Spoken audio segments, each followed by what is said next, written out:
nás zaviedla do sklárni. A teraz som tu a od zvedavosti mi horia líčka. Ale nielen od zvedavosti, Drobček, ale aj od tepla. Áno, je tu strašne teplo. Tu vychádza slniečko. Pozri, Patricia. To nie je slniečko. Dobrý deň, ujovia sklári. Dobrý deň, Ujko, dobrý deň.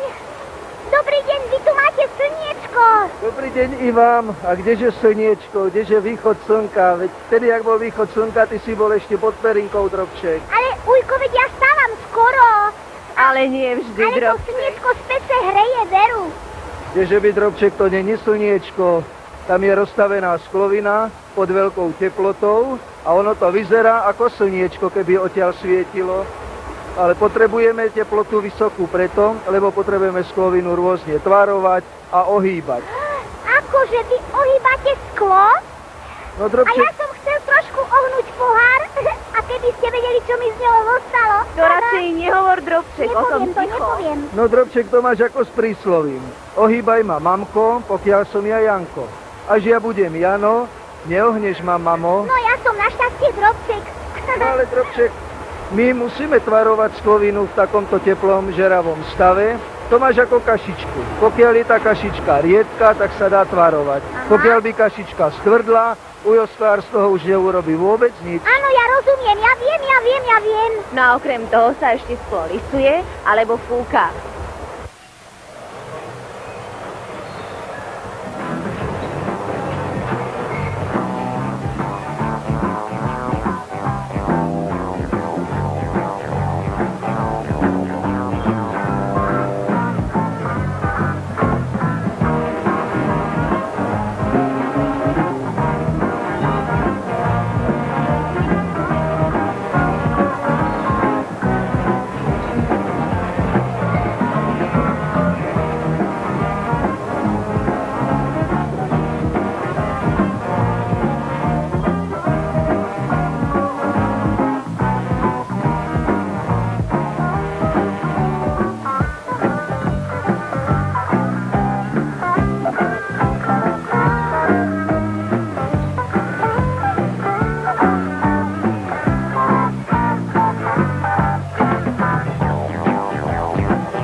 Muzikant.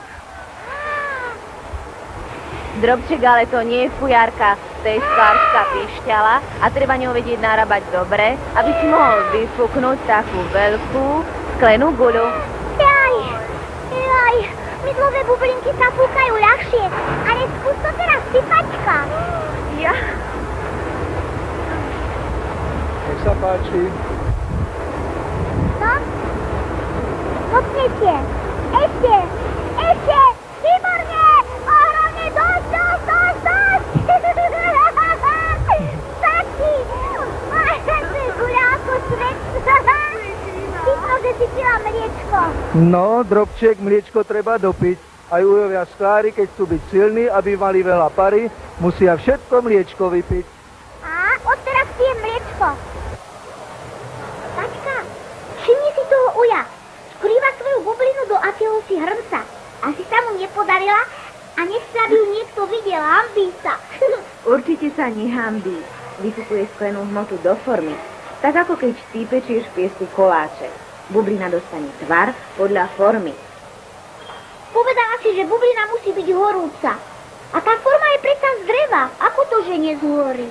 Drevená forma je ponorená vo vode a tá ju ochladí.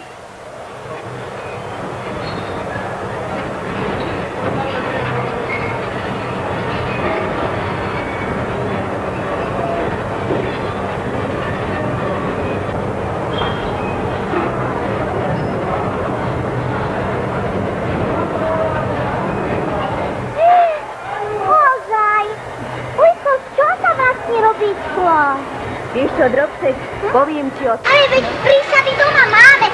Korenie, hrebiček, klinec. Ale nie, Drobček, to sa nám naozaj nepodarí uvariť. A vlastne ani netreba, veď len pozri, koľko šikovných rúk sa tu denne zvrta, aby z tej šírej sklenej hmoty vyrobili tú krásu, ktorú obdivujeme. A toto nie je jediná skláreň, kde vyrábajú iné druhy skla a všetko to sklo potom putuje k ľuďom.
Bez ľudí radovať sa neviem, to pre nich len mám 1000 premien.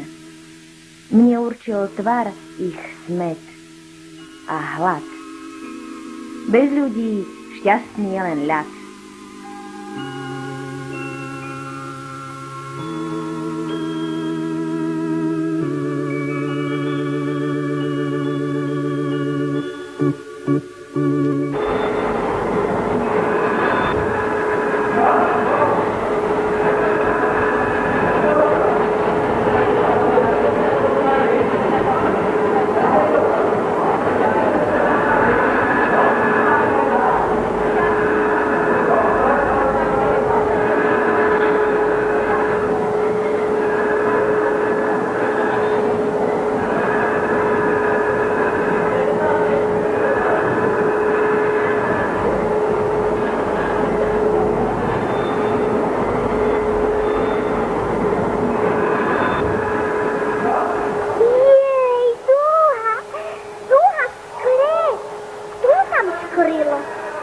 Drobček, to iba šikovné tety, ktoré brúsia na sklo rôzne kvetinky, lístočky, vejáre a iné ornamenty.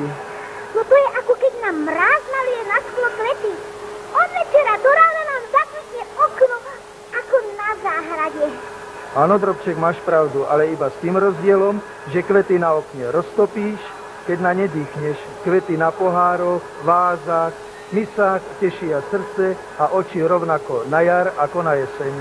Ak sa pravda nedostanú do nešikovných rúk, ktoré ich pustia na zem. Však, Drobček. Áno, to je pravda. Ale čo keď nebytare stúnila? Keby sklo vychádzalo priamo von, tak by prasklo. Nemôže sa prudko ochladzovať, musí sa ochladzovať postupne a preto prechádza tunelom. Tam je najskôr horúci vzduch, ten sa pomaly ochladzuje, až na konci je taký studený, ako tu stojíme teraz my. Pochodujú pekne v radohľadku vojaci. Ešte by si mali zaspievať a sama kráľovna. No spievaš. Spívať poháre nevedia, ale hrať to áno. Chceš počuť? Áno, áno, patinka.